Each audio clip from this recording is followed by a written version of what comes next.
patient TSV, a 37-year-old male with the diagnosis of full-thickness burns, bilateral lower extremities.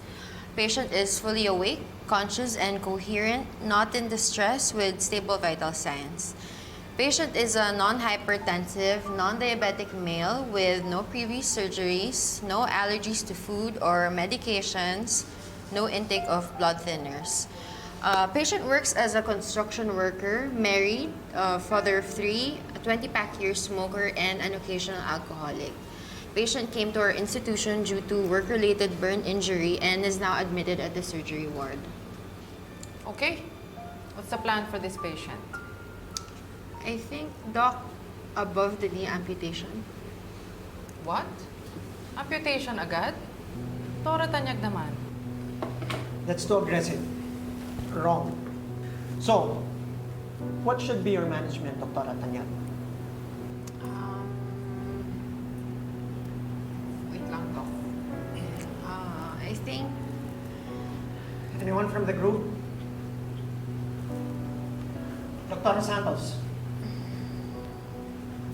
Doktora Santos, are you with us? Sorry po, may iniisip lang po ako. Kung paano mo isi-celebrate ang next birthday ng nanay mo. So what will be your management, Dr. Santos?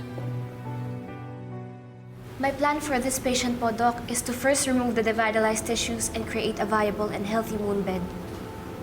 Bakit mo naisip gawin yun, Dr. Santos? It will allow good tissue regeneration po, Doc, prevention of infection, and good placement of mesh autograft for good skin healing. Pero bago mo nagawa yan, na-infect na yung pasyente sa tagal mong sumagot. Pero tama naman ang course of action mo. Way better naman kaysa i-amputate mo kagad yung tao. Good, Dr. Santos.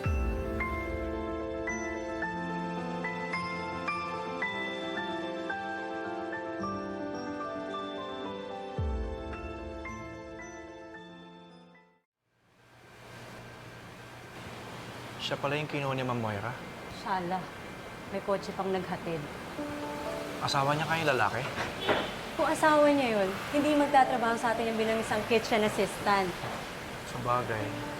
Sana single, no? Para pwede ligawan. Ano naman? Lynette! Bilis-bilisan mo naman ang kilos. Hindi porket si Miss Moira ang nagpasok sa'yo dito, pwede mo nang bagalan dyan. Alam ko na yung mga ganyan style eh. Bilisan mo!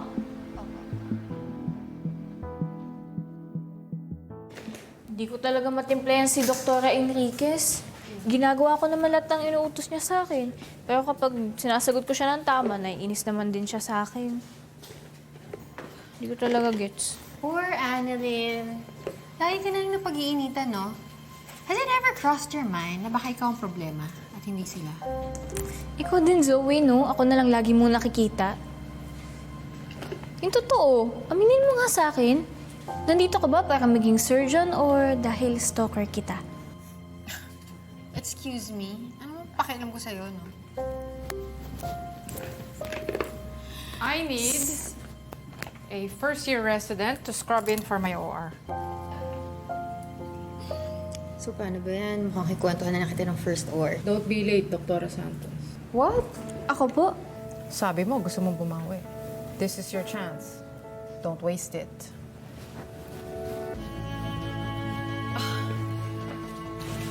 Ikaw, mag-OR ka na. Girl.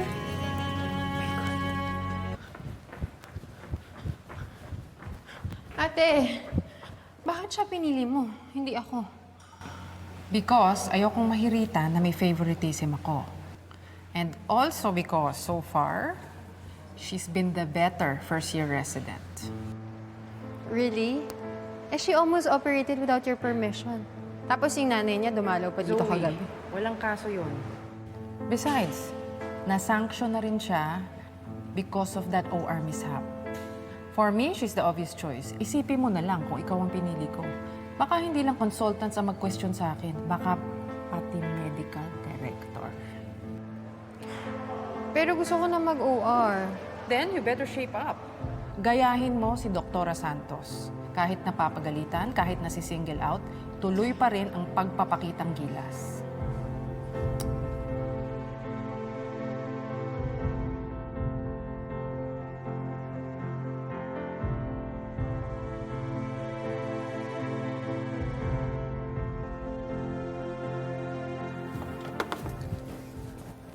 Dami pinapakuha ni Dr. Prado, no? Basta bilisan na natin at malapit na yung OR schedule ni Dr. Enriquez.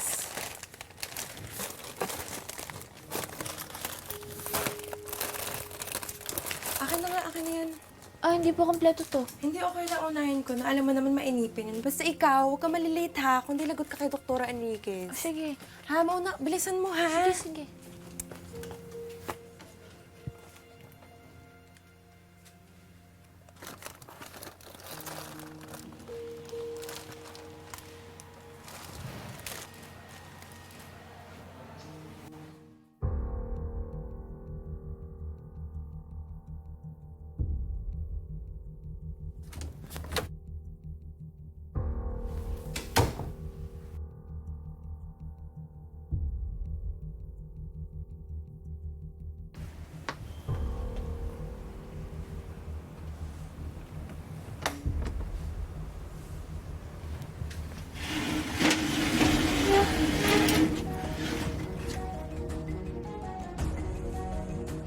Hindi mo ako pwedeng maunahan, Annalyn.